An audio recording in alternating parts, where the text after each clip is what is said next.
Na začiatku sme pre banky absolútne neboli nejakým partnerom. Tak keby ste nás tak vedel dať do obrazu, že aký je ten cashflow? Cashflow je taký, že všetky peniaze, aspoň teda v tomto prípade, v tomto projekte sa len recyklujú a použijú ďalej. 5 eur sme zarobili a 10 sme investovali. Si spolutvorcom Novej štvrti v Seredi. Rozloha je približne 260 000 m2. No, pôvodne to mala byť jedna ulica a vznikla z toho nová štvrť mesta Sereď. Musím povedať, že sme boli asi aj trošku naivní na začiatku. Kúpiš pôdu a zistíš, že aha, ale ja sa nemám kam pripojiť, hej. Že developeri sú v očiach ľudí takými strašiakmi. Vždy sa nájdú hejteri, hej, ako vytrvalosť je cesta k úspechu.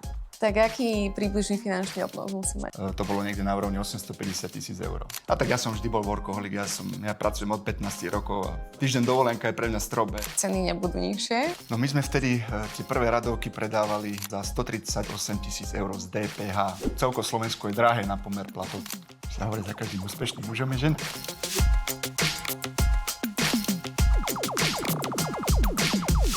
Luky, ahoj, vítaj u nás. Ja by som ťa veľmi rada predstavila tak v krátkosti a možno vám potom môžeš doplniť.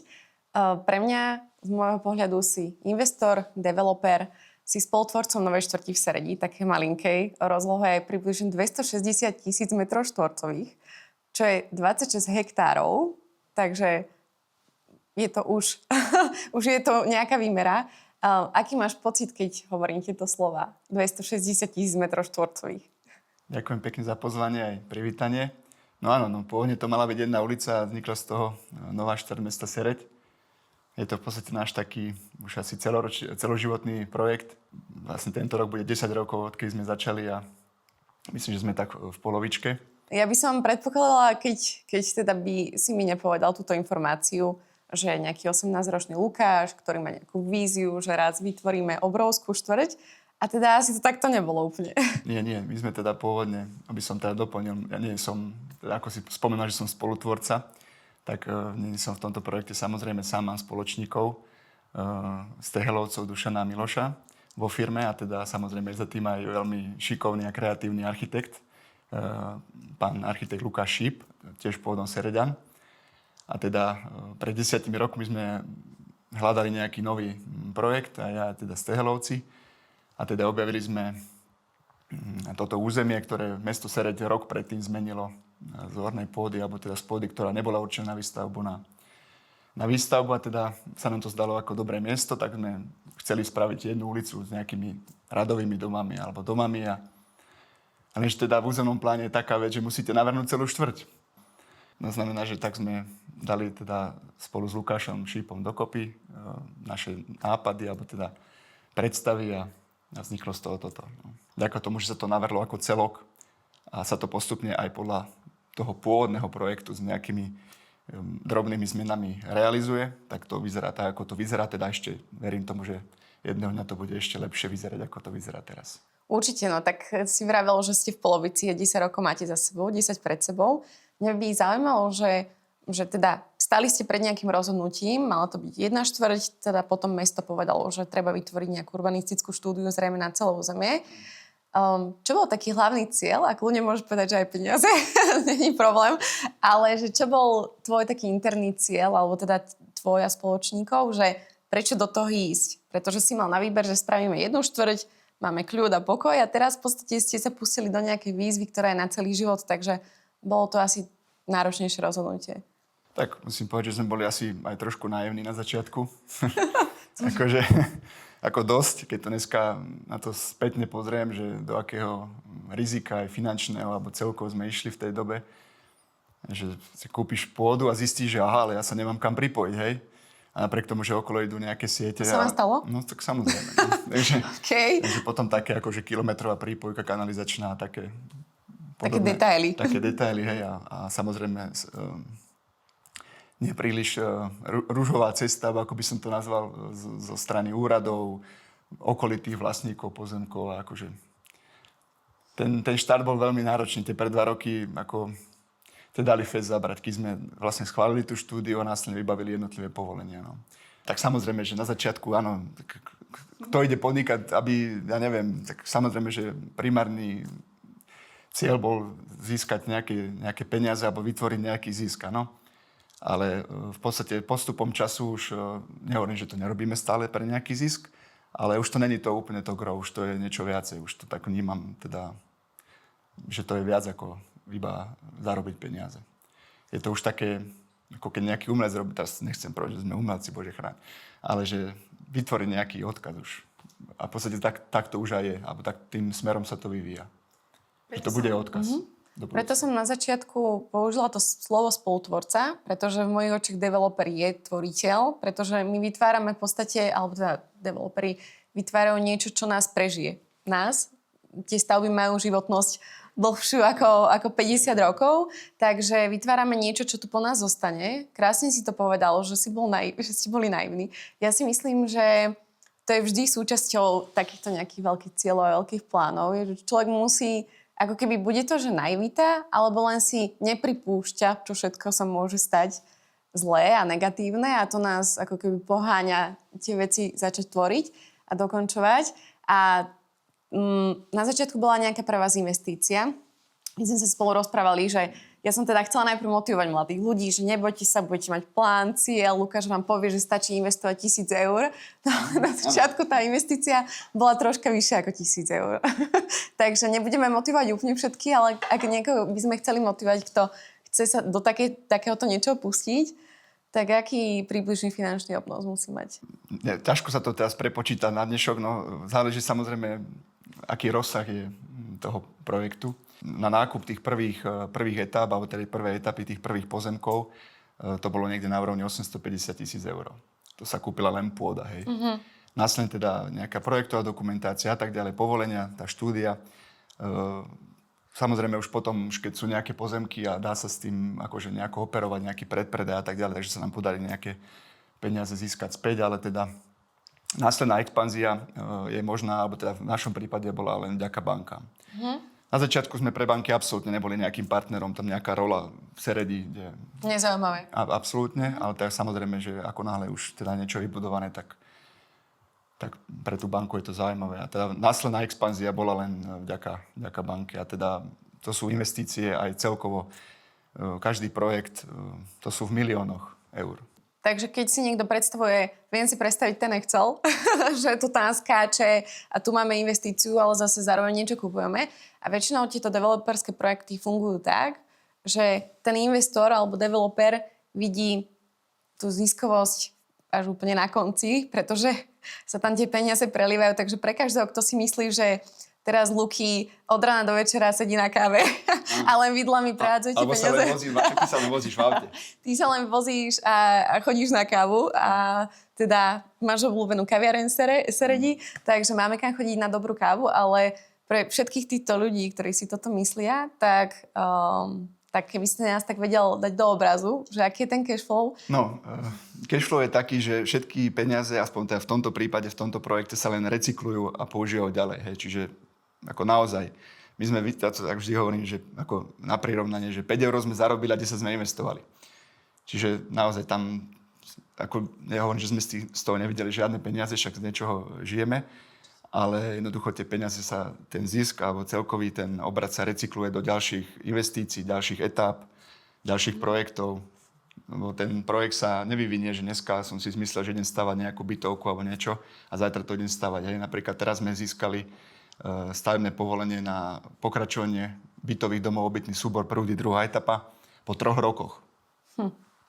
Čiže 3 roky musíte do toho dávať peniaze. Ste len na začiatku. EIA, územné, stavebné, potom jednoducho je to dlhodobý proces a ten proces treba ufinancovať. Čo ťa drží pri tomto celom stále? Ako keby máš stále tú motiváciu ako na začiatku? Alebo čo je taký tvoj hnací motor? Niečo medzi tým, že kašlem na to. idem tu na dovolenku na 6 mesiacov do roka, budem s rodinou, ale teda musíš mať v sebe nejakú stále motiváciu na ďalších 10 rokov.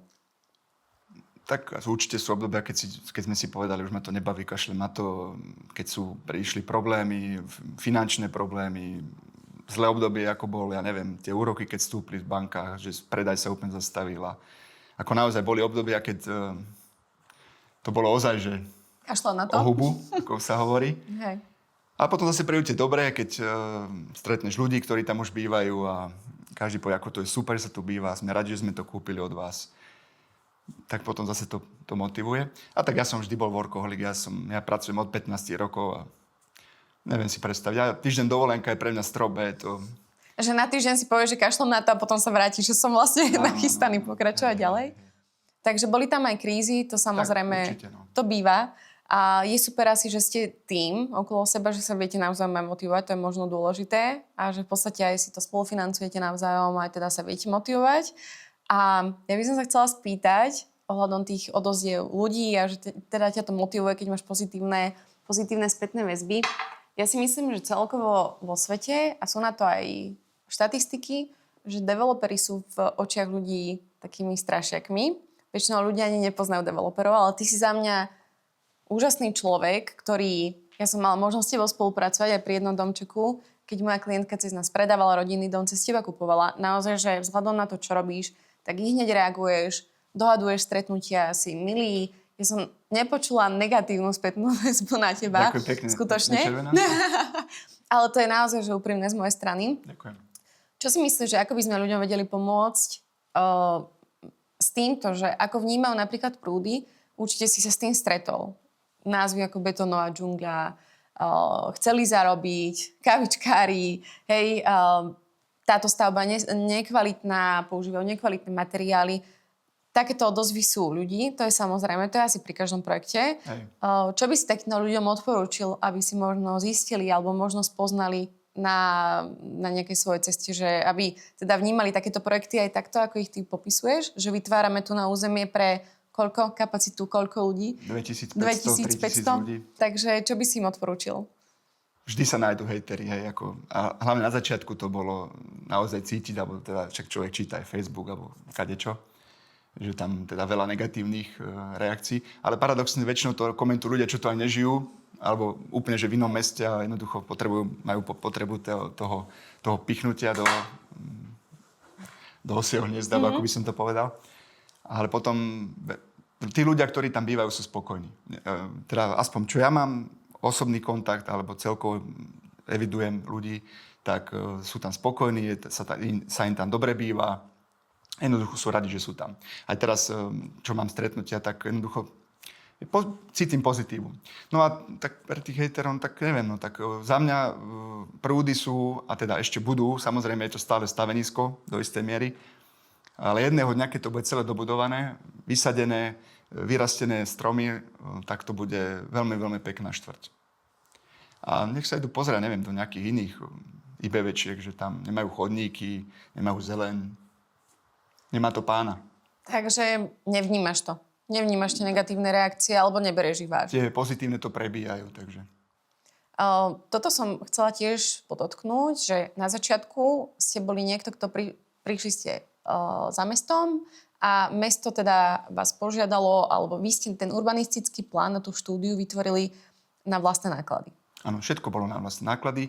V podstate v územnom pláne, ktorý bol platný, my sme sa mu len prispôsobili, my sme nevytvorili územný plán, že niekto povie, že prečo sú tam tie bytovky, tak boli v územnom pláne, tak je to územie, ktoré bolo na zmiešané využitie, čiže aj bytovky, aj domy, aj občianska ibanosť. Za mňa je to super, že to takto je, že to je vlastne sebestačná zóna. Hej? To nie je niekde nejakých satelit, kde nemajú ani škôlku, ani potraviny, ani obchody, nič tam nemajú, za všetky musia sadnúť do auta a ísť preč. Tuto jedného dňa, keď to bude celé dobudované, tak ten človek peší do 5 minút, to som aj veľa povedal, vybaví všetko, čo potrebuje. Ešte si môže zabehať. To je tak 10 minút možno, alebo na bicykel. Takže mesto teda v územnom pláne určilo regulatívy, alebo teda podmienky, a podmienkou bolo vytvoriť urbanistickú štúdiu na celú zónu. Čiže vymyslieť celú zónu. Takže mohlo to dopadnúť úplne inak. Mohlo to dopadnúť úplne. Keby za mestom prišiel niekto iný, tak to mohlo dopadnúť. Mohli to aj zmeniť. Možno, alebo ja neviem. Takže sme nemuseli mať ani chodníky, ani toľko zelene. Jednoducho, buďme radi za to, ako to je. A teda ja si myslím, že to je krásny projekt a krásna štvrť. Ďakujem pekne ešte raz. Aktuálne teda ste v polovici, takže máte pred sebou približne 10 až 15 rokov. Ako vnímaš, ako sa zmenil náš trh od teda 2016 roku? No veľmi, teda však to určite pociťuješ aj ty. Tak predovšetkým extrémny nárast cien nehnuteľností. pozemkov, predovšetkým pozemkov, lebo však čo tvorí nehnuteľnosť? Najprv potrebujete mať pozemok nejaký, ktorých nedostatok a teda aj ďalší nejaký rozvoj mesta, alebo proste, že by sa vytvorilo niečo to podobné, to si ja nemôžem ani predstaviť. Podľa mňa už dneska, keby sme mali začať, tak sa to nepodarí. V takomto rozsahu určite nie. Meter štvorcový pôdy pred 10 rokmi a teraz, vieš nám povedať 10-násobný rozdiel pomaly. 10-násobný rozdiel. Ceny rodinných domov. No my sme vtedy tie prvé radovky predávali za 138 000 eur z DPH na 3,5-árovom pozemku, trojizbový domček, alebo teda s garážou. A dneska stojí dvojnásobok. A to vtedy určite boli ľudia, keď si niekto takýto dom chcel kúpiť, ktorí im hovorili, že určite si ho nekupuj. Áno. Takže... Vtedy boli ešte ľudia, však v poriadku, sme predávali prvé pozemky, to si pamätám, za 85 eur z DPH a vtedy som čítal, áno, nechcem teraz použiť výraz. Kľudne môžeš. Nenažránci, že také ceny na sereč 85 eur z DPH, dneska je to 200 eur pomaly, aj 195 z DPH. No a tie štatistiky ukazujú, že ceny nebudú nižšie. Práve, že už na tento rok avizujú 5% až 10% navýšenie cien nehnuteľností. Takže ako vnímaš tento nepomer? Pretože ja si myslím, že tie platy a mzdy ľudí neišli až tak výrazne hore na to, aby sme zvládli tu na takéto drahé nehnuteľnosti. Tak vnímaš aj v podstate ten rozdiel toho, že dajme tomu, vy si boli zameraní na radovky, radové rodinné domy. Dnes už teda plánujete výstavbu vila domov, kde budú bytové jednotky. Je to aj vzhľadom na tento fakt? Tak áno, tak okrem radových domov máme, alebo teda v ponuke aj individuálne domy. A teda tam už tá cenovka sa pohybuje od 300 000 hore, záleží teda od veľkosti pozemku a veľkosti domu a to už je dosť dosiahnuteľný cieľ pre väčšinu ľudí. My celkovo máme, alebo celkovo Slovensko je drahé na pomer platov. To nie je len nehnuteľnosť, to je hocičo, že sa najesť, zabaviť, na lyžovačku. Akože to je, ako k pomeru platov je to extrém. Hovorí sa, že byť developerom je náročné aj vzhľadom na toto, že vlastne vy musíte sledovať trendy a v podstate presne si po 10 rokoch, kde máš cash flow taký, že máš, dajme tomu, všetko preinvestované a teraz meníš akoby počas toho ten zámer a tú výstavbu a s týmto ste asi nepočítali. Pozemky sú drahšie, ceny materiálov sú drahšie, a že to nie je len o tom, že developer si zdvíha maržu, ale jednoducho všetko dražie. A keď raz stal pozemok 85 eur meter štvorcový a dnes 200, tak zrejme aj vy musíte mať dvojnásobné ceny. A teda ja v tom vidím jediný ako keby nejaký prístup k tomu a to je výstava bytových jednotiek a bytov, ktoré budú dostupnejšie. Áno, tak určite ľudia by si radi kúpili aj samostatne stojací dom, ale ducha na to nedosiahnu. A áno, v podstate, jak si povedal, keď sa neprispôsobíme trhu alebo požiadavkám, tak budeme sedieť a čakať, že predáme 1-2 domy za rok a to není biznis. Takže áno, zmenili sme projekt a tam, kde mali byť poschodové domy, síce vyzerá to ako poschodový dom, ale sú to bytové jednotky. Takže. Vy dokončujete rodinné domy aj do štandardov. Stalo sa ti počas tvojich skúseností, počas tvojich rokov nejaká že bizarná požiadavka klienta, že chceli niečo, čo je na čím si sa akože zamyslel, že toto je teda naozaj zvláštne? Ako väčšinou teda tie štandardy iba pomáhame nejakým spôsobom, čo týka dodania majstrov nejakých alebo remeselníkov, že väčšinou teda tí ľudia majú svojich nejakých známych aj svoje kontakty a si to riešia po svojej osi. V prípade domov teda, v prípade tých bytov je to teda iné. Vieš čo, asi ani nie, neviem. Možno pri jednom dome dúfam, že sa pani nenahnevá. Ale akože nakoniec to bol dobrý nápad, že umiestniť tam taký ten, jak malá paketa, hej, že príde kuriér a zvonku na plote, že bude mať taký box, kde môže kuriér dať balík. To som nikdy nepočula. No, ale to je akože veľmi zaujímavé. Áno.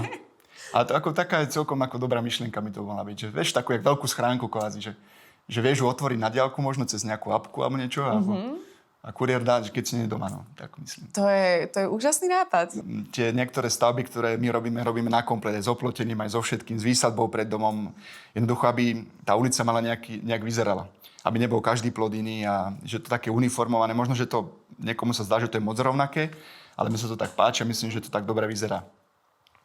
A teda do toho oplotenia by sa to dalo nainštalovať. No to som chcel povedať vlastne, že v rámci toho jednotného výzoru je oplotenie a v tom aj bránka a teda aby nebola aj každý, niekto si dá inú schránku, tak aj schránku som dal spraviť, aby to malo rovnaké schránky. Tak si nebol úplne nadšený, keď chcela inú schránku.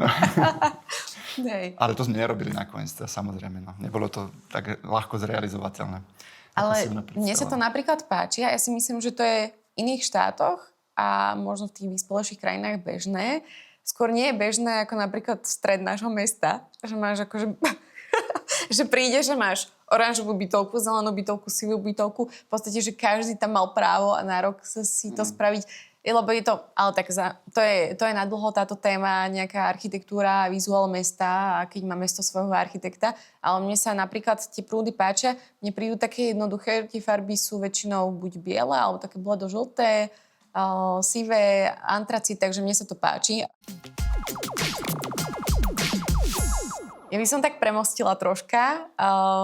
Ty máš 2 chlapcov, tínedžerov. Áno. Takže si otec, manžel a v podstate, ja by som sa chcela spýtať, tým, že sú tínedžeri chlapci, ako vnímajú svojho tatina? Čo by povedali v škole, keby teda môžu rozprávať o tom, že čo ocino robí, tak povedali by, že sa vozí v aute alebo tvrdo pracuje. Mám lepšiu pikošku, ten mladší bol, myslím, že to ten mladší, Maxim, povedal, keď bol menší, že sa bavili niečo, čo robí tatino a on povedal, že tatino leží na gauči.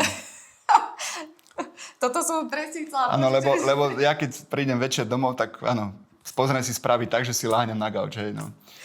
Hej, a už teraz to vnímajú inak? A tak neviem, ako úplne sme sa takto o tom nebavili, ale tak vidia, že teda chodím každý deň do práce, aj sa ich snažím viesť, že teda, alebo teda k tomu, že jednoducho aj oni budú musieť, alebo musia už pomaly niečo aj robiť, ako ten starší, ako som spomínal, to kosenie a tak, takže snažím sa ich k tomu viesť, ak určite vidia, že som veľa v práci. Ty si spomínal, že si od 15 rokov pracoval? Sú takisto zapálení chlapci. A tak dnešná generácia to má trochu iné. Ja som pracoval ešte v nižšom veku, lebo my sme chodievali babke na Vinohrady každú sobotu. A to bolo naozaj od útleho detstva. Ale od 15 rokov už som mal prvé akože brigády vo svojom fachu. Teda nie v stavebníctve, ale aj keď aj na stavbe som pracoval, detko bol stavbár. Takže tuto som pomáhal stavať v rámci svojich možností zo pár stavieb Seredi. A čo bol tvoj fach predtým? Vyštudoval som hotelovú akadémiu v Piešťanoch. Takže ja som hotelák. Ty si hotelák, no. Takže si brigádoval ako čašník? Hej, čašník, barmana, tak. Hej. Takže Abičku. A bavilo ťa to tá práca? Hej, aj akože kľudne by som si to vedel predstaviť teraz, ale tak samozrejme, že na tej práci je tá nevýhoda, že to je na plný úväzok, alebo respektíve aj čo sa týka sviatkov, piatkov. Aj keď aj to, čo robíme na plný úväzok, ja telefón zdvihnem aj o 8 večer, aj na Vianoce o 11, že sa klientovi pokazila prečerpávačka. Takže aj také prípady sa stali. Takže si non-stop na telefóne. Ale nemáš taký pocit, že prídem domov, vypínam telefón, ale nevadí ti to? Nevadí, keď zazvoní telefón, ja už vždy zvinem, aj keby bola, neviem, že polnoc, ale to už mám vypnutý zvuk večer. To už som sa naučil. Myslím si, že musíš mať Sašku, pani manželku, musí byť trpezlivá pri tebe. Áno. Nikdy sa mi nestalo, že by povedala, že zase ideš do roboty, alebo nezdvíhaj ten telefón, alebo naozaj v tomto. Rešpektuje to. Áno. A ja si myslím, že to je veľmi dôležité, že má takýto postoj. Keby nemá takýto postoj, tak zrejme aj tebe by sa ťažšie pracovalo. Určite. Sa hovorí, za každým úspešným mužom je žena. Presne tak. Pozdravujeme Sašku. Pozdravujeme. Čo nás ešte čaká tieto následujúce roky? Máte teda za sebou už výstavu rodinných domov, infraštruktúry, polifunkciu, bytové domy. A čo nás čaká následujúce roky? Na čo sa môžeme tešiť? No, tak dokončíme v rámci tej južnej časti, teda smerom od Strednočepenskej smerom ku Kaponke. Tá zóna sa už viac menej zastavuje, už sa tam stavajú rodinné domy individuálne, teda verím tomu, že sa pohnú aj tieto bytové domy, takže tým pádom táto zóna bude kvázi ako keby ukončená, ale teda to už môžem povedať ako novinku. Podarilo sa nám nejakým spôsobom sceliť aj územie smerom na sever, smerom ku Hornému Čepeniu. Čiže toto územie sa prepojí s novými ulicami a novými pozemkami. Takže všetci, ktorí plánujú kúpu pozemku, tak mám pre nich dobrú správu, že vznikne tam, neviem teraz presné čísla, desiatky stavebných pozemkov. Takže pre všetkých, ktorí okolie odrádza kupovať pozemok, tak si pripomeňme štatistiku z roku 2016. Takže o 10 rokov, ak kúpite pozemok, tak... O 10 rokov, keď ma stretnú, tak povie, ako dobre, že sme to kúpili. Ako dobre, že sme si vypočuli tento podcast a že sme neverili okoliu. Týchto pozemkov tá pôda sa nevie rozšíriť. Nie, žiaľ Bohu nie. Takže... To je posledné.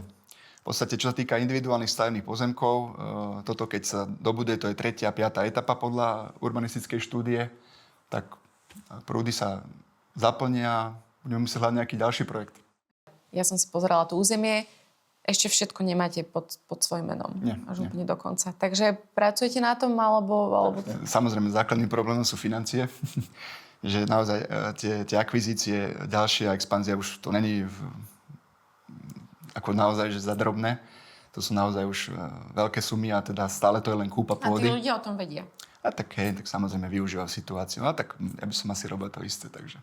Samozrejme, my sme chceli, aby tie bytové domy boli čo najskôr postavené. Predovšetkým tie, ktoré sú ako polyfunkcie, tie budú v takom ako keby mikrocentre prúdov.